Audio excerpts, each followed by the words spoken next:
him. Many of y'all know Timothy because you've seen his book in the Bible many times. Even though, just FYI, for Jeopardy, he didn't write it. Paul wrote it to him. Timothy was a young teenager when he met Paul. His family lived in Lystra, thus he was a Galatian. His father was Greek, and we know nothing of his faith. Paul made his way to Lystra at the end of his first missionary journey. We know his story begins in Acts 14, even though his name is not mentioned. Timothy may have seen Paul heal a lame man in town. Paul strolls up into town and he is preaching the good news of Jesus Christ, and out of nowhere he just heals this lame man, and this lame man gets up and he walks. He may have also watched as an angry mob threw stones at Paul, and believing he was dead, raised up and headed back into town. His first introduction to Paul was Paul preaching the good news of Jesus Christ, healing a lame man, and then being stoned. And when it was all said and done, Paul got up, brushed himself off, didn't walk away, but he walked right back into town.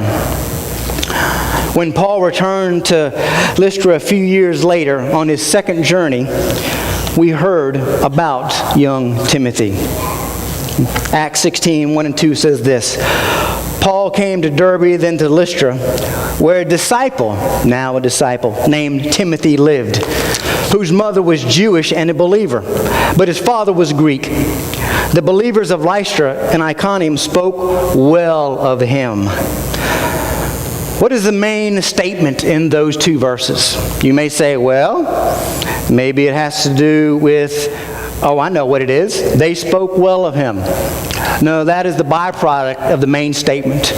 The main statement in those two verses is that Timothy had a believing mother. We don't know much of Timothy because in chapter 14 we just read that Paul strolls into town and these things occur, and we only assume that his mother and Timothy watched and was at all at the Apostle Paul and the message of Jesus Christ. In the second verse it says that, in the first verse is that his mother was a believer. Timothy had a believing mother, and that changes everything for a son. That should change everything for a daughter. That should change everything for a granddaughter or a grandson.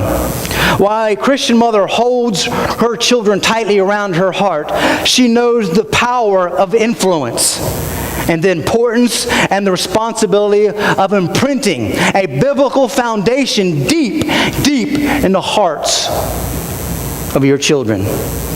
And we know that this must have happened because we know that she was a believing mom and that her son was spoken well of. They always go hand in hand. When you are a believer, and it says Timothy, a disciple. He was a disciple that was known for being a good young man. Timothy's mother knew the importance of giving him a strong biblical foundation. It is imperative for mothers on Mother's Day to know the importance of giving a strong biblical foundation to their children. Today, we honor you on Mother's Day. Please take a look at the screen.